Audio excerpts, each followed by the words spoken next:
Assembly نہ توڑے مشاورات سے نیا سیٹ اپ بن سکتا ہے، زرداری شجاعت کی ملاقات کی اندرونی کہانی۔ 2 روز قبل آصف علی زرداری نے چودھری شجاعت حسین سے ان کی رہائش گاہ پر ملاقات کی تھی۔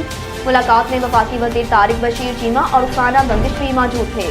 ذرائع کے مطابق دوران ملاقات سابق صدر نے تجویز دی کہ وزیر اعلیٰ پنجاب پرویز الہی اسمبلی نہ توڑیں، مشاورات سے نیا سیٹ اپ بنایا جا سکتا ہے۔ ذرائع کا بتانا ہے کہ ملاقات کے دوران آصف علی زرداری نے چودھری شجاعت کو یقین دلایا کہ نئے سیٹ اپ میں حمزہ شہباز وزیر اعلیٰ نہیں ہوں گے۔ ذرائع کا یہ بھی کہنا ہے کہ ملاقات میں چودھری شجاعت نے آصف علی زرداری کو پرویز الہی سے بات کرنے کی یقین دہانی کروائی ہے۔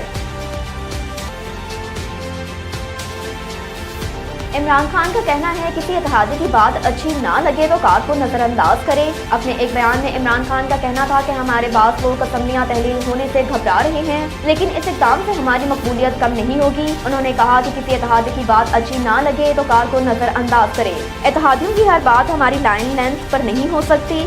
سابق وزیر اعظم کا مزید کہنا تھا کہ ریاست قوم کو ووٹ کے ذریعے اپنے مستقبل کے انتخاب کا موقع دے۔ یاد رہے کہ اس سے قبل اپنی ایک ٹویٹ میں عمران خان کا کہنا تھا کہ اہل کشمیر کی قربانیوں کا ذکر نہ کرنے پر شہباز شریف کی سرزنش پر پی ڈی ایم مافیا کے ذریعے سینٹ ٹورسٹ مال کا سیل کیا جانا ظاہر کیا ہے کہ گزشتہ 8 ماہ سے پاکستان میں جنگل کا قانون رائج ہے۔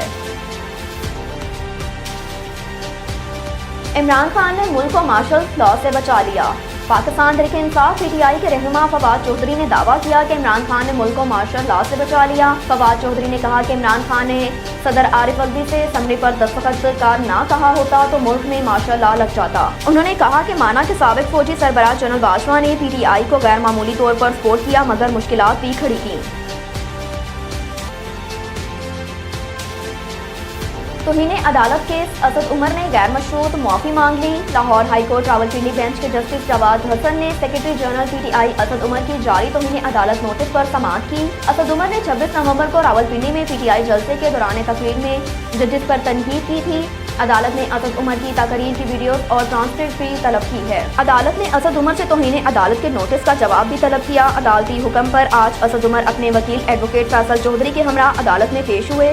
جسٹس جواد حسن نے فیصل چودھری سے استفسار کیا کہ آپ کے موکل کہاں ہیں، ان کو پیش کریں، جس پر اسد عمر نے عدالت کے روسٹرم پر آ کر اپنی تقریر پر غیر مشروط معافی مانگی اور کہا کہ ہم عدلیہ کا احترام کرتے ہیں اور کرتے رہیں گے۔ جسٹس جواد حسن نے کہا کہ مسئلہ توہین عدالت کا نہیں، اداروں اور ان کی شخصیات پر الزامات کا ہے، جس پر اسد عمر نے کہا کہ میری تقریر میں کسی جج کا نام نہیں تھا۔ پی ٹی آئی رہنما اسد عمر نے عدالت سے غیر مشروط معافی مانگتے ہوئے کہا کہ میرا مقصد عدالتوں یا ججز کو نشانہ بنانا نہیں تھا، جس پر جسٹس جواد حسن نے کہا کہ میرے پاس آپ کا ویڈیو بیان ہے، وہ چلانا نہیں چاہتے، ہمیں اچھے سے علم ہے آپ نے کیا کہا۔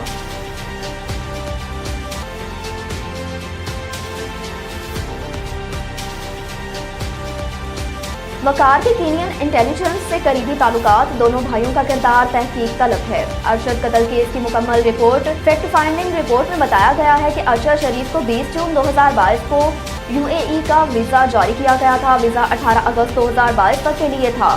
ارشد شریف کینیا گئے تو ان کے ویزے میں 20 دن باقی تھے۔ ارشد شریف نے نئے ویزے کے لیے 12 اکتوبر 2022 کو دوبارہ رجوع کیا، لیکن ارشد شریف کی درخواست کو رد کر دیا گیا۔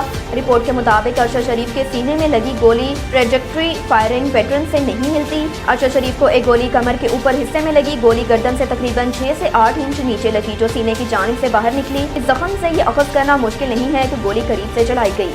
جس زاویے سے گولی چلی اس کے نتیجے میں گاڑی کی سیٹ میں بھی سوراخ ہونا چاہیے تھا۔ رپورٹ میں بتایا گیا کہ ارشد شریف نے وقار احمد کے گیسٹ ہاؤس میں 2 ماہ 3 دن قیام کیا۔ وقار احمد کے کینین پولیس اور وہاں کی انٹیلیجنس ایجنسیوں سے روابط ہیں۔ وقار احمد کے کینیا کی نیشنل انٹیلیجنس ایجنسی سے قریبی تعلقات ہیں۔ فیکٹ فائنڈنگ رپورٹ میں بتایا گیا کہ وقار کے مطابق حادثے کے بعد پولیس نے ارشد شریف کا iPhone, iPad, purse, 2 USBs حوالے کی۔ وقار احمد نے آئی فون اور iPad national intelligence agency کے آفیسر کو دے دیا۔ ایک دن بعد پاکستان ہائی کمیشن نے ایک آفیسر کو ارشد شریف کی چیزیں لینے کے لیے بھیجا ہے۔